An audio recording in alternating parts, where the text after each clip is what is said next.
नमस्कार, crime control में आपका स्वागत है। मैं हूं शिवानी। शादी को लेकर हर कोई खूबसूरत सपने देखता है। उसने भी देखा था। सुंदर लड़की का रिश्ता आया तो चट मंगनी और पट ब्याह हो गया। दान दहेज और ढेरों खुशियां लेकर बहू घर आई। लेकिन सुहाग रात की अगली सुबह उस वक्त हड़कंप मच गया जब शातिर दुल्हन लाखों के गहने और नकदी लेकर घर से रफूचक्कर हो गई।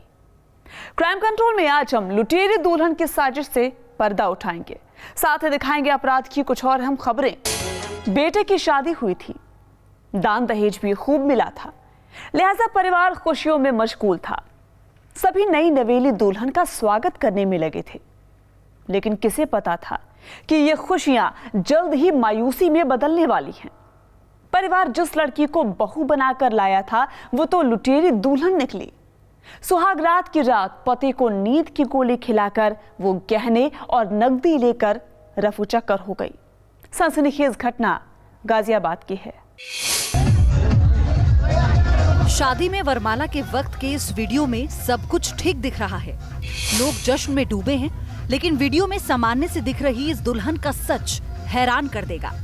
सिर पर सहरा बांधे दूल्हे ने इस दुल्हन के साथ जिंदगी के हसीन सपने संजोए थे, लेकिन मासूम सी शक्ल वाली दुल्हन बड़ी शातिर निकली। सुहाग रात में शातिराना साजिश, गहने लेकर फरार हुई दुल्हन। शादी के तीसरे दिन सुहाग की रात दूल्हा हसीन ख्वाहिशें लेकर कमरे में गया था, लेकिन उसके बाद जो कुछ हुआ उसे सुनकर आप सन्न रह जाएंगे। दूल्हे ने अपनी नए नवेली दुल्हन से पानी मांगा। इसके बाद क्या हुआ ये उसे भी नहीं पता। सुबह पता चला कि दुल्हन गायब है। घर में रखे लाखों के जेवर और नकदी भी साफ है। 26 तारीख को हम आए, रात को संगीत वगैरह सब कुछ हुआ। तो उसके दौरान रात के समय मैंने उससे पानी मांगा तो उसने मुझे गोली नींद की डाल के मुझे मतलब नींद आ गई। तो सुबह मम्मी ने उठाया तो मेरी आँख नहीं खुली। मम्मी ने चीटे मार के फिर उठाया तो मम्मी ने पूछा, नू तेरी बहू कहाँ है? मैं कहा मुझे तो नहीं पता। जब मैंने देखा तो सारे अपना जेवर वगैरह जो भी 20,000 रुपये होते, नए नोट 50,000 रुपये पुराने थे, वो सब कुछ ले के सब चली गई।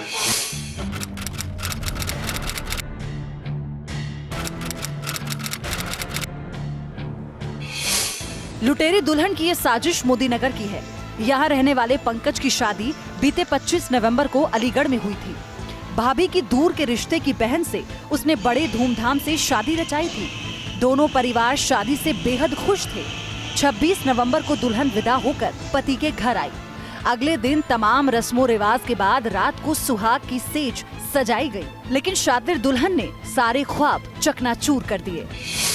कमरे में जाकर पति पंकज ने दुल्हन से पीने के लिए पानी मांगा, जो शायद उसकी सबसे बड़ी भूल साबित हुई। शातिर दुल्हन ने पानी में नींद की गोलियां मिलाकर पति को पिला दिया, जिसके बाद वो गहरी नींद में सो गया। रात करीब 3-4 बजे के बीच जब पूरा घर गहरी नींद में सोया था, दुल्हन घर में रखे 70,000 रुपए और करीब 15 तोले सोने के गहने लेकर 9-2-11 हो गई। सुबह घर वाले जब कमरे में गए तो दुल्हन गायब थी। पंकज गहरी नींद में सोया हुआ था। उसे जगाया गया और पत्नी के बारे में पूछा गया, लेकिन उसे कुछ पता ही नहीं था। दुल्हन की करतूत का पता चलते ही घर में कोहराम मच गया। पीड़ित परिवार ने अलीगढ़ में दुल्हन के परिवार को खबर दी, लेकिन उन्होंने भी कोई जवाब नहीं दिया। मैंने अपने देवर से शादी कराई थी जी। तो उसी दिन आके वो साथ में रही थी, तो मेरे देवर ने पानी मांगा तो उनको कोई गोली डाली या क्या डाला, पानी पिला के। शादी कौन सी डेट की थी? डेट थी 25 तारीख की डेट थी। 26 को यहाँ पर आई थी वो। 26 की शाम को रुके, 27 को उन्होंने इनको देवर को पानी दिया, उसमें कुछ डाल दिया, वो बेहोश हो गई थी। रिश्ता कराने वाली भाभी भी इस घटना से सदमे में है। घर वाले कभी अपने बेटे के मायूस चेहरे को देखते हैं तो कभी घर में रखे दहेज के सामान को। शर्मिंदगी के चलते वो घर से भी नहीं निकल पा रही हैं। हर तरफ मायूसी छाई है। किसी की समझ नहीं आ रहा कि लड़की ने ऐसा क्यों किया। पीड़ित परिवार ने पुलिस से शिकायत की है। पुलिस अब लुटेरी दुल्हन की तलाश में जुट गई है। क्राइम कंट्रोल के लिए गाजियाबाद से सोनू अरोड़ा के साथ bureau report, news state Uttarakhand, Uttar Pradesh. हर लड़की शादी का खूबसूरत सपना देखती है, लेकिन मैनपुरी में एक लड़की अपनी शादी की खुशियां मनाने की बजाय दहशत में जीने को मजबूर है। वही नहीं, उसका पूरा परिवार डरा हुआ है, क्योंकि पड़ोस में ही रहने वाले एक सिरफिरे ने लड़की को शादी के मंडप से उठा ले जाने और घर वालों को जान से मारने की धमकी दी है।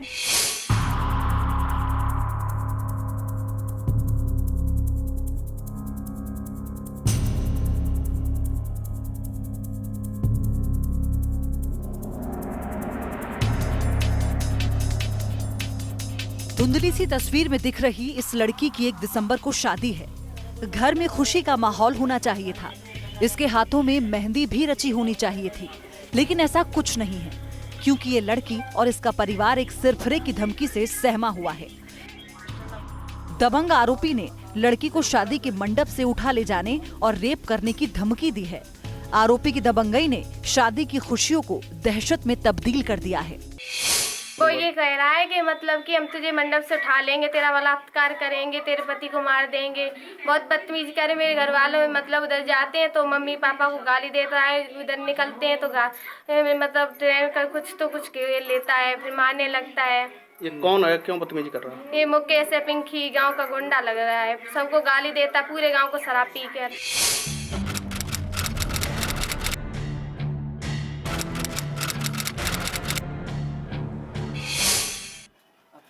सनकी सिरफिरे की धमकी का ये मामला एलाऊ थाना इलाके का है।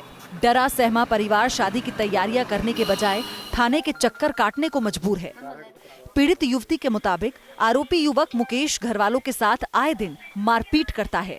कई बार शिकायत के बाद भी पुलिस ने कोई कार्रवाई नहीं की। हमने मतलब रिपोर्ट भी लिखवाई 2-3 बार, कुछ नहीं हुआ उससे। ये चाहता क्या है? चाहता ये है कि तेरे घर पर हम कब्जा करेंगे। मतलब शादी करना चाहता है जबरदस्ती? हाँ, जबरदस्ती एक ड्रामा करना चाहता है। फिर हम लोग अब उसके कब्जे में नहीं है, इसलिए अब कहीं कुछ घेरता है, कहीं मारता है, पीटता है। उस दिन खेत में गई पापा तो उसे ले लिया जाके। अब आप सोच रहे होंगे कि आखिर आरोपी ऐसा क्यों कर रहा है। दरअसल सिरफिरा मुकेश लड़की से एक तरफा इश्क करता है और जबरन उससे शादी भी करना चाहता है। पीड़ित परिवार ने जब उसकी बात नहीं मानी और बेटी की शादी कहीं और तय कर दी तो वो गुस्से से पागल हो उठा। आरोपी ने लड़की के घर वालों से मारपीट की और उसे शादी के मंडप से उठा ले जाने की धमकी दे डाली। हम सब लोगन मात तो खेत तो जहाँ काम अंधेरे वजेरे करें खेतन में तो मात जात मारे वे। कौन है ये, कौन मारता? कोई है। क्या नाम है? पिंकी और मुकेश। पिता का नाम दरोगे सिंह। आप कौन लोग हो? यादव। और वो लोग कौन है? बहू है। डरे सहमे परिवार ने आरोपी के खिलाफ एफआईआर दर्ज कराकर सुरक्षा की मांग की है। मीडिया के दखल के बाद पुलिस हरकत में आई और आरोपी की तलाश कर उसके खिलाफ कार्रवाई में जुट गई। अभी तो मैंने इन्होंने बताया है और तेरी लड़के को तारा का परेशान कर रहा है। उसने उठा ले जाने की धमकी दी है कि 1 तारीख को बारात आ रही है, बारात से पहले उठा ले जाएंगे। जा रहे हैं भैया, अभी वहीं जा रहे हैं। इनकी एफआईआर आई है, तुरंत निकल रहे हैं। आरोपी की धमकी से परिवार डरा हुआ है। सिरफिरा पहले भी परिवार के साथ मारपीट कर चुका है। फिलहाल पुलिस ने परिवार को सुरक्षा देने की बात कही है। क्राइम कंट्रोल के लिए मैनपुरी से मनोज शाक्या के साथ bureau report, news state Uttarakhand, Uttar Pradesh. अपराधियों के लिए किसी की जान ले लेना जैसे आम बात हो गई है। वजह कोई भी हो, कोई रंजिश या इंतकाम ना भी हो तो भी मामूली बात पर वो कत्ल कर देते हैं। खूनी वारदात की बढ़ती घटनाएं इसकी तस्दीक करती हैं। ऊधम सिंह नगर में सड़क किनारे रजाई में लिपटी एक लाश मिली तो हड़कंप मच गया। ड्राइविंग लाइसेंस से शव की पहचान तो हो गई, लेकिन कत्ल किसने और क्यों किया ये साफ नहीं है। सड़क के किनारे रजाई में लिपटा युवक का शव मिला तो आसपास कोहराम मच गया। शव किसका है, सड़क के किनारे कैसे आया, ये सवाल हर किसी को परेशान कर रहा था। रास्ते से गुजरने वाले लोगों ने सड़क पर शव को देखा तो पुलिस को खबर दी।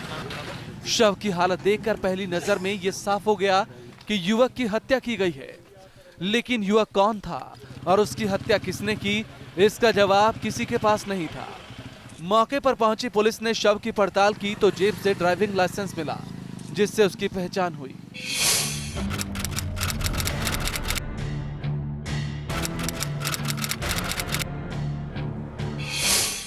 वारदात की इच्छा थाना इलाके के लालपुर गांव की है। यहां नारायणपुर रोड पर रजाई में लपेटकर एक शव फेंका गया था। पुलिस ने शव का मुआयना किया तो शव की गर्दन पर चोट के निशान थे। पास ही पड़े ड्राइविंग लाइसेंस से युवक की पहचान अल्मोड़ा में रहने वाले राजेश कुमार के रूप में हुई। वो पढ़ाई कर रहा था। राजेश कुमार की हत्या किसने की और शव यहां पर किसने और कब फेंका, ये तमाम सवाल अभी तक अनसुलझे हैं। पुलिस घर वालों को खबर कर मामले की पड़ताल में जुटी है। राजेश इसी इलाके में रहता था या फिर वो किसी काम से यहां आया था? इन सभी सवालों के जवाब घर वालों और राजेश के करीबियों से ही मिल सकते हैं। ये नाले के पास एक डेड बॉडी आज सुबह मिली है और अभी इसकी शिनाख्त जो है, जो इसके जेब से कागज़ मिले हैं उसके आधार पर हुई है। राजेश कुमार अल्मोड़ा का रहने वाला लड़का है और अभी ये तस्दीक करना है कि घटना यहाँ पे हुई है या कहीं से उठा करके इसको फेंका गया। पुलिस इसको भी क्लियर कर रही है और इसके जो इसकी जेब से केवल एक पर्स मिला है, उसमें केवल आइडेंटिटी की 2-3 चीज़ें मिली जिससे इसकी बॉडी की आइडेंटिफाई हो रहा है। अब इसके परिवारजनों को कॉन्टैक्ट किया जा रहा है। हत्याकांड से जुड़ा कोई भी सुराग अभी पुलिस के हाथ नहीं लगा है। फिलहाल पुलिस शव का पोस्टमार्टम कराकर वारदात की जांच में जुटी है। सर्विलांस और फोरेंसिक जांच से कत्ल से जुड़े अहम सुराग हाथ लगने की उम्मीद है, लेकिन जिस तरह से छात्र की हत्या की गई और शव को सड़क किनारे फेंका गया, उससे इलाके के लोग सख्ते में हैं। क्राइम कंट्रोल के लिए उधम सिंह नगर से दिव्य आलोक शर्मा, न्यूज स्टेट, उत्तराखंड, उत्तर प्रदेश। नोटबंदी के बाद भले ही लोग करेंसी के लिए परेशान हो रहे हों, लेकिन लुटेरों को कोई फर्क नहीं पड़ता। कैश ना सही, वो ज्वेलरी और कीमती सामान पर ही हाथ साफ कर रहे हैं। मेरठ में बदमाशों ने 2 घरों में लूट की बड़ी वारदात को अंजाम दिया। घर वालों को बंधक बनाकर शातिरों ने सोने चांदी की लाखों की ज्वेलरी और दूसरा कीमती सामान लूट लिया।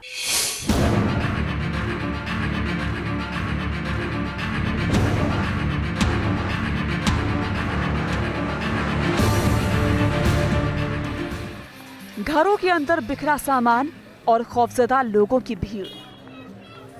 माजरा क्या है, ये समझने में आपको ज्यादा देर नहीं लगेगी। लोग यहाँ पर शातिर लुटेरों की साजिश का शिकार बने हैं। आधी रात को हथियारों से लैस बदमाशों ने 2 घरों को अपना निशाना बनाया। हथियारों के दम पर घर वालों को बंधक बनाकर शातिर लाखों का माल लूट कर फरार हो गए। लूट की खबर मिलते ही इलाके में दहशत फैल गई। घटना की खबर मिली तो पुलिस टीम मौके पर पहुंची और जांच पड़ताल में जुट गई। बदमाशों की करतूत से इलाके के लोग डरे और सहमे हुए हैं। जो बैटरी चिप ये ले गए, कपड़े वपड़े जैरकिन वर्किन जूते वूते सब पहन गए। करीब कितने रुपए का नुकसान में कर गए? अब तो नहीं था, ऐसे 5-6 तोला सोना था, ऐसे आधे किलो चांदी थी, आधे पौन किलो। नकदी भी कुछ थी? नहीं नकदी कुछ, घर का पैसा था, नकदी का तो बस थोड़े बहुत।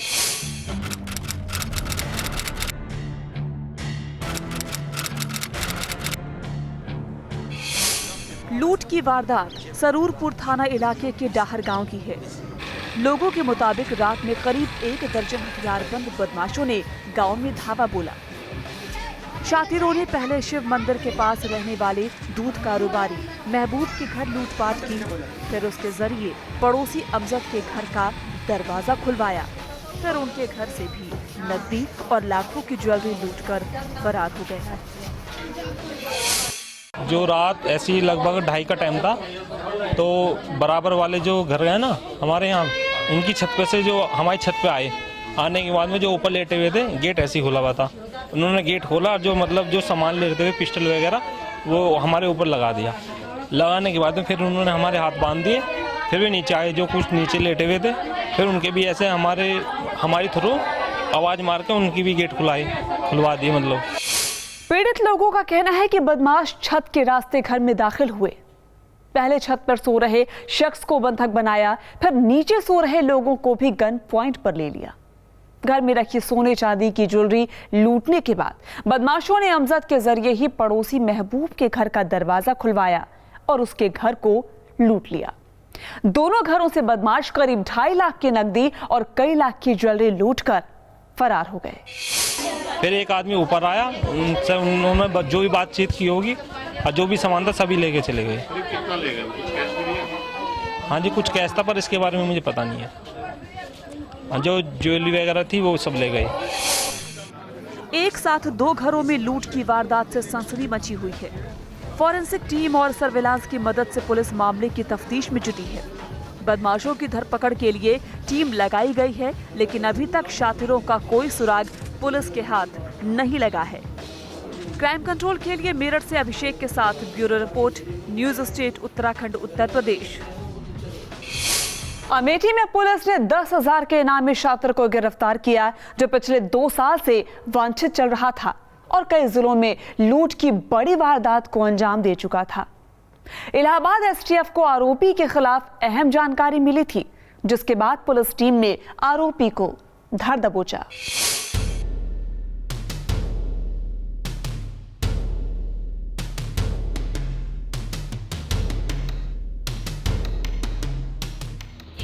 गुनहगार कितना भी शातिर क्यों न हो, एक न एक दिन उसे अपने गुनाहों की सजा जरूर भुगतनी पड़ती है। पुलिस गिरफ्त में खड़ा ये शख्स शातिर अपराधी है। इस आरोपी ने पिछले 1 साल से इलाके में आतंक मचा रखा था। कई जिलों में आतंक मचाने के बाद इसे पकड़ने के लिए एसटीएफ को लगाया गया था। मुखबिरों और सर्विलांस के जरिए अहम सुराग जुटाने के बाद पुलिस ने इसे धर दबोचा। आरोपी के पास से बीते साल लूटी गई कार भी बरामद कर ली गई है।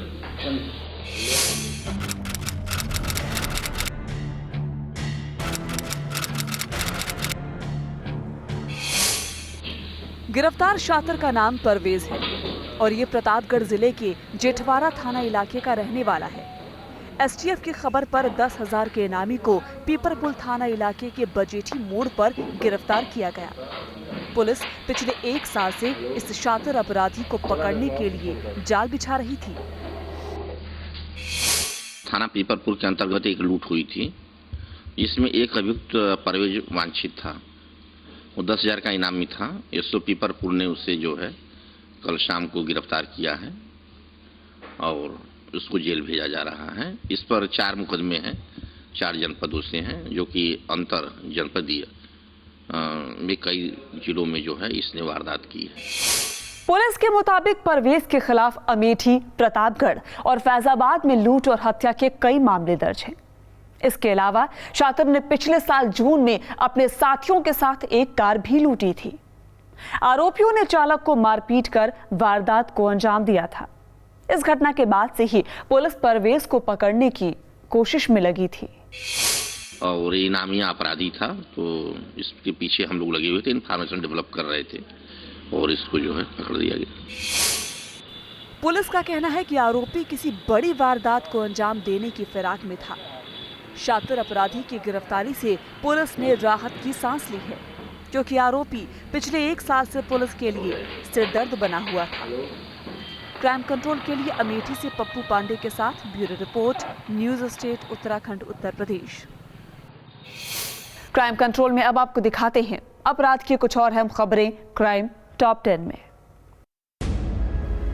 कानपुर और इलाहाबाद समेत कई स्टेशनों को बम से उड़ाने की मिली धमकी के बाद वाराणसी के कैंट स्टेशन के बाहर सड़क पर मिली लावारिस अटैची से हड़कंप मच गया। मौके पर काफी संख्या में लोग इकट्ठा हो गए।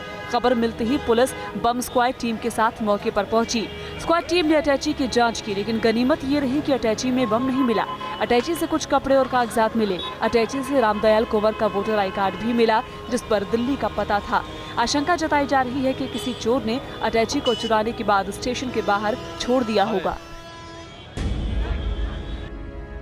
रेलवे पुलिस महानिरीक्षक लखनऊ के ट्विटर अकाउंट पर ट्रेन को उड़ाने की धमकी भरा एसएमएस आया, जिसके बाद विभाग सख्ते में आ गया और फिर जब कंट्रोल रूम में स्टेशन को बम से उड़ाने की धमकी का फोन आया तो हड़कंप मच गया। जीआरपी और आरपीएफ के जवान सतर्क हो गए। बम डिस्पोजल स्क्वाड की टीम भी मौके पर पहुंच गई। राजधानी और सियालदह जैसी कई महत्वपूर्ण ट्रेनों को सघन जांच के बाद रवाना किया गया। लखीमपुर खीरी में एक भाई ने घरेलू विवाद के चलते अपनी सगी बहन की आंख फोड़ दी और उसकी उंगलियां भी काट डाली। घटना थाना धौरहरा के परौरी गांव की है। जब तक परिवार वाले आते, आरोपी भाई बहन को घायल कर छोड़कर फरार हो गया। पीड़ित बहन को जिला अस्पताल में भर्ती करवाया गया। फिलहाल उसकी हालत खतरे से बाहर है। वहीं पुलिस ने आरोपी भाई बदरू को हिरासत में लेकर पूछताछ शुरू कर दी है। गाजियाबाद की इंदिरापुरम थाना पुलिस ने 26 नवंबर को एक निर्माणाधीन ग्रुप हाउसिंग में हुई गार्ड की हत्या का खुलासा कर दिया। पीट कर गार्ड की हत्या की गई थी। फिर उसने चेहरे को बुरी तरह बिगाड़ा ताकि उसकी पहचान ना हो सके। पुलिस ने हत्या की वारदात का खुलासा कर एक आरोपी को गिरफ्तार कर लिया है। पूछताछ में आरोपी ने हत्या की वजह मृतक द्वारा आरोपी को गाली देना बताया।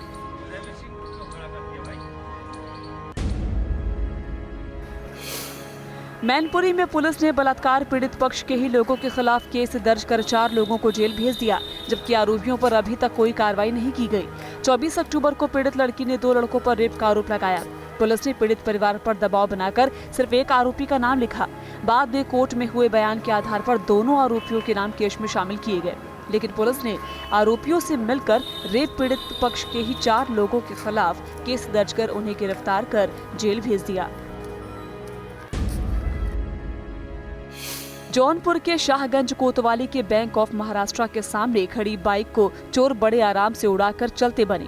चोरी की पूरी घटना सीसीटीवी कैमरे में कैद हो गई। चोर ने मुंह पर मफलर बांधकर पूरी घटना को अंजाम दिया। पुलिस अब सीसीटीवी फुटेज के आधार पर मामला दर्ज कर जांच में जुट गई है। यूपी एटीएस को फैजाबाद अंबेडकर नगर में बड़ी कामयाबी हाथ लगी है। इंटर स्टेट असलहा तस्कर गिरोह के 2 बदमाशों को गिरफ्तार करने में उन्हें कामयाबी मिली। एक की गिरफ्तारी अंबेडकर नगर से, जबकि दूसरे की गिरफ्तारी फैजाबाद से की गई। अभियान के दौरान 4 तस्कर एसटीएफ को चकमा देकर फरार हो गए थे। पकड़े गए तस्कर मध्य प्रदेश के खंडवा और मुंगेर से असलहों की कई प्रदेशों में सप्लाई करते थे। दोनों बदमाशों के पास से 5 पिस्टल और 2 रिवॉल्वर बरामद हुई है। कोतवाली नगर में 2 गिरफ्तार आरोपियों समेत 6 बदमाशों के खिलाफ मुकदमा दर्ज किया गया। मिर्जापुर में एसडीएम चुनार की अगुवाई में खाद्य विभाग और पुलिस की टीम ने जमालपुर थाने के रसूलागंज स्थित एक गोदाम में छापेमारी की कार्रवाई को अंजाम दिया। गोदाम में से पुलिस ने 6000 लीटर मिलावटी डीजल बरामद किया। इस मामले में मौके से पुलिस ने एक आरोपी को भी गिरफ्तार किया है। गोदाम में मिलावटी डीजल 30 ड्रम में भरे हुए थे। इसके अलावा गोदाम में 40 खाली ड्रम भी मिले। जानकारी के मुताबिक मिलावट का ये गोरख धंधा काफी दिनों से फल फूल रहा था। फिलहाल पुलिस ने गोदाम को सील कर दिया है और आरोपी से पूछताछ कर रही है। शाहजहांपुर में रोडवेज की बस में तोड़फोड़ और आग लगाने के मामले में पुलिस ने 200 से ज्यादा लोगों के खिलाफ कई मामले दर्ज कर लिए। इनमें से पुलिस ने 8 लोगों को गिरफ्तार किया और बाकी की गिरफ्तारी के लिए दबिश दी जा रही है। मामले में दोषी पाए गए ट्रैफिक पुलिस के इंस्पेक्टर को सस्पेंड कर दिया गया। मंगलवार एक धार्मिक स्थल से रोडवेज की बस टकरा गई थी, जिससे धार्मिक स्थल क्षतिग्रस्त हो गया था। इसके बाद गुस्साई भीड़ ने पहले बस में तोड़फोड़ की, फिर बस को आग के हवाले कर दिया। हंगामा रोकने की कोशिश करने पर पुलिस पर भी पथराव किया गया था। देहरादून आईएसबीटी के पास बन रहे फ्लाईओवर के नीचे एक नवजात बच्ची मिली। पुलिस ने बच्ची को कब्जे में लेकर अस्पताल में भर्ती करवाया। डॉक्टर की माने तो वक्त रहते बच्चे का इलाज किया गया, जिससे उसकी हालत स्थिर बनी हुई है। अब फ्लाईओवर के पास लगे सीसीटीवी की छानबीन की जा रही है, ताकि बच्चे के बारे में कोई सुराग हाथ लग सके। शातिर दिमाग लोगों के लिए घर, परिवार, पड़ोसी या रिश्तेदार कुछ भी मायने नहीं रखता। गाजियाबाद में जिस बहू को परिवार घर की लक्ष्मी बनाकर लाया था, वही घर की मान मर्यादा और दौलत लूटकर फरार हो गई। तो मैनपुरी में पड़ोसी सिरफिरे ने दुल्हन को मंडप से उठा ले जाने की धमकी दे डाली। जुर्म की ये घटनाएं सोचने पर मजबूर करती हैं, लिहाजा जरूरत है हर वक्त सतर्क रहने की। क्राइम कंट्रोल के जरिए जुर्म से लड़ने के लिए हम आपको ऐसे ही जागरूक करते रहेंगे। आप सावधान रहिए, सुरक्षित रहिए। जय हिंद।